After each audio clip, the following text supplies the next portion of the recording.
okay, this is not the right thing for me. I should make a U-turn and I should go back to my original place. Okay. Started with tough and he was asking all the easy questions. See, again, I think it's very personal, right? What appeals to someone. For me, I always look at, okay, this didn't work out. First of all, your report, the last idea, go about my partner and I will say, it'll do this or it'll do this, right? We're both prepared, and it's not that we put quite a bit of money and then I don't see it as a failure. It's like, we'll try it. You have to have that attitude, I think, to keep yourself happy. If you're sort of always looking at the negative, I left that, I'm doing this, I don't think you'll be happy. I think if it's your personal call, right? If you think that, the way I look at it, I'm like, I can always go to a bank job. At least I think so, right? And it may not take me back by now. But you can always have a fallback. There's plenty of jobs. If you're not doing that, you'll do something else. I always bias on action. I don't want to regret not having done it. I don't regret having done it. For me, it's like if I do it and I fail, I'm fine. Or it doesn't work out, I'm fine. But I don't want to keep thinking, oh, I should have done it. I wanted to do it, but I didn't do it. Those are regrets that when I don't do things that hurt me more than the ones that sort of don't make it. That's just personal. I think it just depends on how each person sort of handles it on their own. My name is Shikar Kulkarni. Just a more difficult question. If you had not been taken by the American family, what would you have done?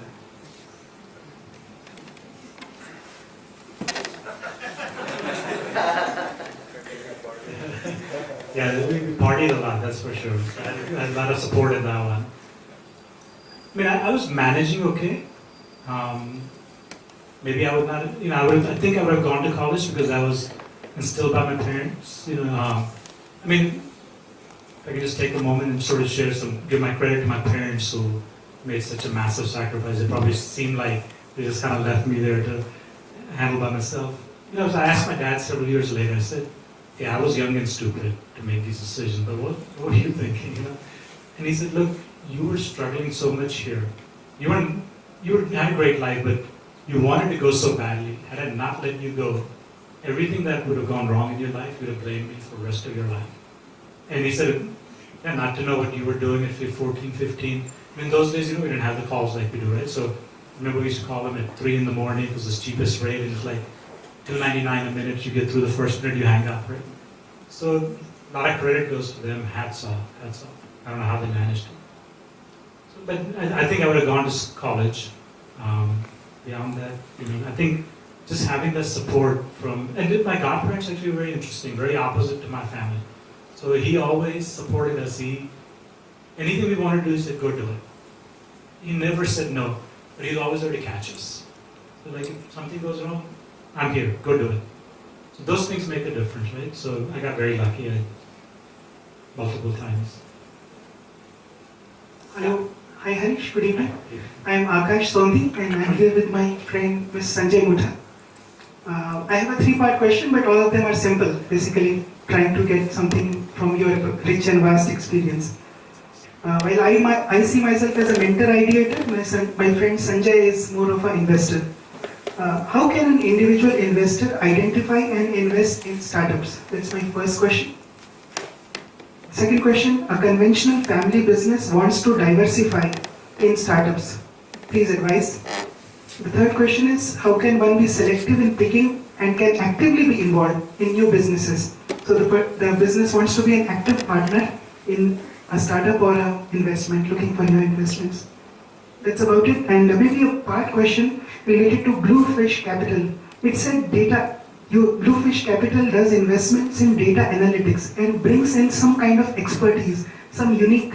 That's what I picked up from the website. If you can share something around that. I mean, I know it became a four-point question, but thanks. I'll appreciate if you can answer that. So I'll handle the last one, but it's quick. I think it's a different Bluefish. Right? Yeah. That's the easy one. I'll take it out first. So in terms of the family wanting to do, look, I think there's plenty of good managers.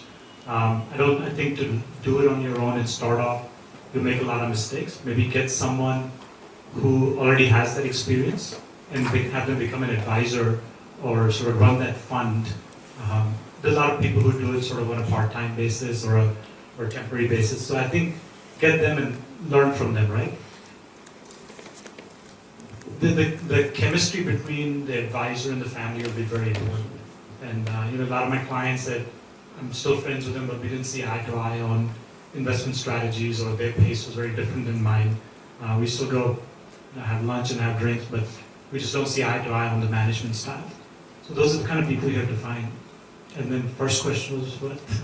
How can an individual investor identify and invest in startups? I mean, amongst the plethora of startups, how can one be can have scientific on it? Sure.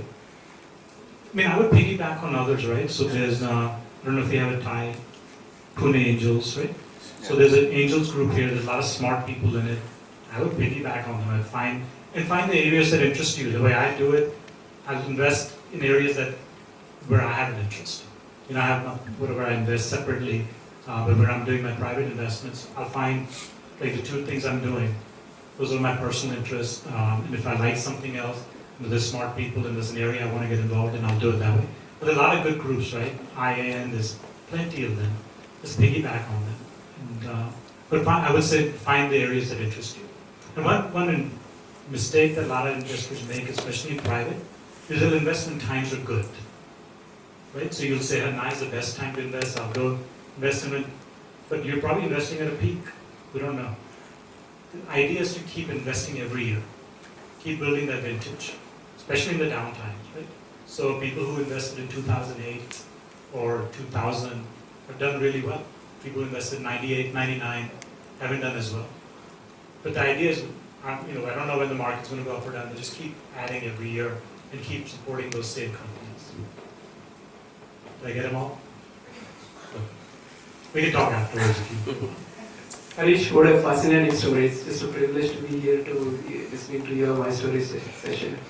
My question is about your school project that you're doing in Hyderabad. You made a statement that you'd be happy to have just 5 schools working well. Obviously the project is going well, you're making a difference. The need is so big, why wouldn't you want to scale it up? Is there something fundamentally against scaling? Because the need is definitely there and you would want to scale up if something good is happening, right? Just a related question about economics of running that school. I mean, how does it work? I mean, people say quality also means cost, and you're saying you're trying to do a quality job and keeping costs low. So how does the economics work, and how does that scaling vis-a-vis economics? Don't tell Acumen I said 5 schools. The idea is to grow it. So, but we have to pace it. I think the challenges are enormous. Like I was sharing earlier, we've got kids in the 8th grade who are at the 2nd grade level in math. How do you teach that class? Right? Parents are acting up. They have expectation on grades. We have parents who come and say, in the previous school he was making a 90 and yours making a 30. You're not teaching him. So we can give him 100. It's very easy to do. You give them the paper answers, done. Right? But the reality is your child knows 30. Do you want to start at 30? If you want 90, go to the other school. So we have those very difficult conversations. So I think that building that sort of trust with the parents takes a long time. And the way we're running each school is sort of very hands-on. Right? So until we start finding the right people with the same thought process, and we're finding them. I don't think we'll have an issue. Finding schools also, initially we were getting into managing existing schools. It's getting to be challenging because the schools that are underperforming are probably not the quality we want. So starting point is very tough. The schools that are doing at a higher price point are doing what they don't want to sort of exit. So next year we're also thinking about doing our own schools, greenfield schools. I think the idea is to ramp it up, but I think it's going to take time. And I also want to be very cognizant that we don't do it at the risk of not providing what we wanted to the children. So I think finding the right people is going to be critical. So far, we've been in pretty good shape. I don't think it'll be an issue. The way I look at it, if we do 100 schools in Hyderabad over a period of time, we should be able to find good leaders, at least 200 good leaders within Hyderabad. So, and the other cities can replicate us, right? We can find someone who wants to do that, like Manish. We can definitely start other cities. But I think we quite honestly haven't proven out our model fully. So while I'm very excited and happy, and we see internally what's changing, I think sort of the communities to realize it. Because the focus is very different. It's all about IIT and medical school, right? So one thing we get is, why don't you